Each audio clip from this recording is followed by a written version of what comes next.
Okay, let's dive into this. Picture this. It's a Friday afternoon. You've just whipped up a brand new, completely innocent-looking subclass to extend some feature in your codebase. You haven't even touched the parent class. Your new code compiles perfectly. You push it, the CI pipeline runs, and suddenly, a massive wall of red text. Your test suite has completely caught fire, and the app is utterly broken. How in the world did a simple, standard use of object-oriented inheritance cause a catastrophic failure in parts of the system you didn't even touch? Well, welcome to this explainer on what I think is the most misunderstood, frequently skipped, yet absolutely crucial rule in software design, the Liskov Substitution Principle. If you're a developer who's ever inherited from a base class only to have something subtle and super frustrating break days or weeks later, you know this pain intimately. So why exactly did your test suite just catch fire? It's because Liskov substitution violations are just incredibly stealthy. They almost never show up as compile time errors. I mean, your compiler is perfectly happy with the syntax. Instead, these violations reveal themselves dynamically. They're basically ticking time bombs that show up as tests that confidently pass on the parent class, but then mysteriously and aggressively fail on the child class. You thought you were just reusing code, but structurally, you broke a deeply embedded promise. Section 1. Unpacking the Liskov contract, the 1987 formulation. To figure out how to stop the bleeding in our test suites, we really need to trace this whole mystery back to its roots. Picture a massive keynote address back in 1987 on data abstraction and hierarchy. The brilliant computer scientist Barbara Liskov introduced this defining rule. Subtypes must be substitutable for their base types. Now, hold on, I know what you're probably thinking. That academic phrasing kind of scares people away, right? It sounds like pure theoretical computer science. But we can easily translate this into plain, everyday developer language. Essentially, a subtype must honor the entire strict behavioral contract of its parent.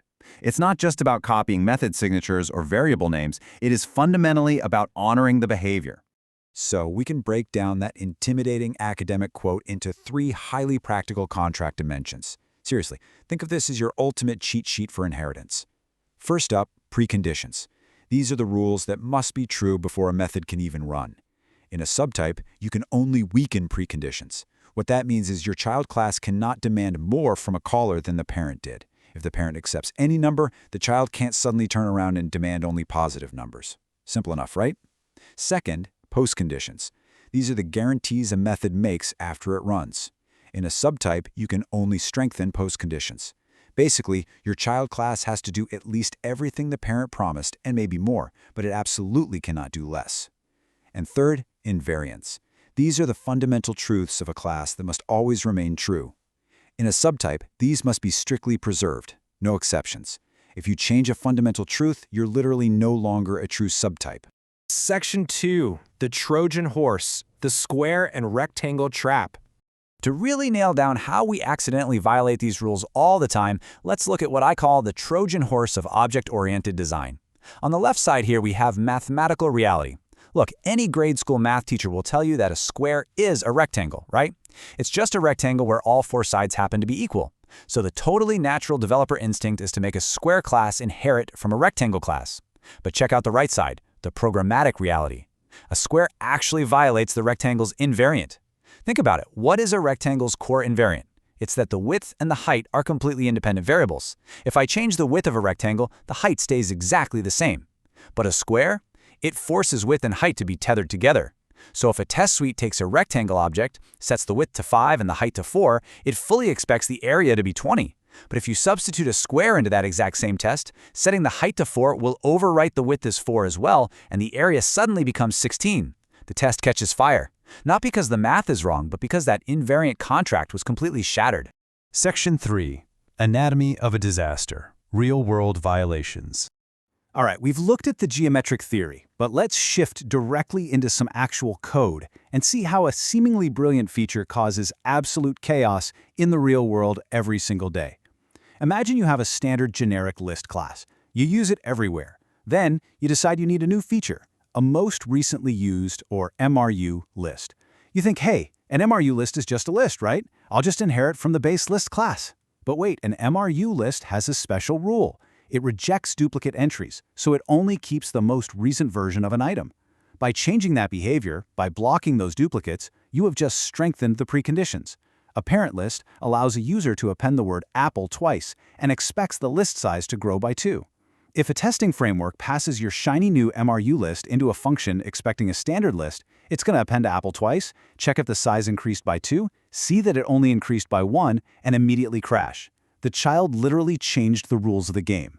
And here's another massive, everyday red flag we see in codebases all the time: exception hierarchies that strengthen preconditions. Consider a read-only list that inherits from a standard, mutable list.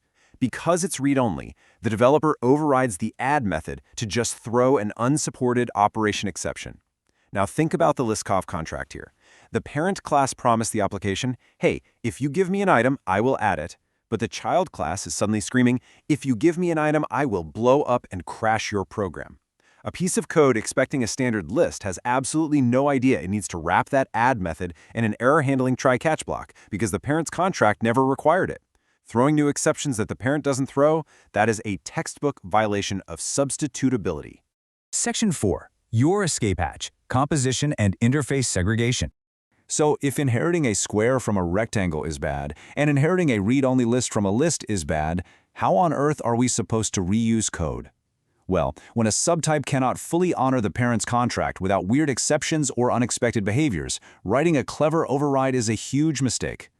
The ultimate solution here is almost always composition over inheritance. Composition is just a far superior code-saving mechanism that completely avoids the fragility of tight coupling and deeply nested, brittle class structures. Instead of forcing an is a relationship, like saying a square is a rectangle, you basically assemble objects from modular components to create a has a relationship. For example, instead of a read-only list inheriting from a list, you create a read-only list that has a private list inside of it for data storage, but it only exposes read-only methods to the public. Rapidly breaking this down, composition and the interface segregation principle, or ISP, act as your absolute ultimate escape hatches for building modular, resilient systems. By moving from is-a to has-a, you can actually swap behaviors at runtime, almost like snapping Lego blocks together. It's awesome. Furthermore, you combine this with ISP. Look, if a class shouldn't have an add method, don't force it to inherit an interface that includes one. Create focused, client-specific interfaces. Have an iterable interface for reading and a totally separate modifiable interface for writing. This way, your read-only list only implements iterable, and the compiler itself will step in and stop anyone from even trying to call an add method. You're fixing the problem through solid architecture rather than unpredictable overrides. We have covered a ton of ground today, moving from the academic theory of 1987 to the very real reason your modern test suite is throwing errors. I really want to leave you with this final, crucial thought. Inheritance is a promise. It's you telling the system, I guarantee this new component will behave exactly as expected. But the Liskov Substitution Principle, that is the contract that actually makes the promise enforceable. The next time you reach for that extend keyword, take a second and ask yourself, am I genuinely honoring the preconditions, the postconditions, and the invariants? If not, don't force it. Grab your escape hatch, compose your objects, and keep your test suite perfectly green. Which kind of makes you wonder, if you go look closely at your own codebase right now, how many ticking time bombs are hiding behind the extend keyword?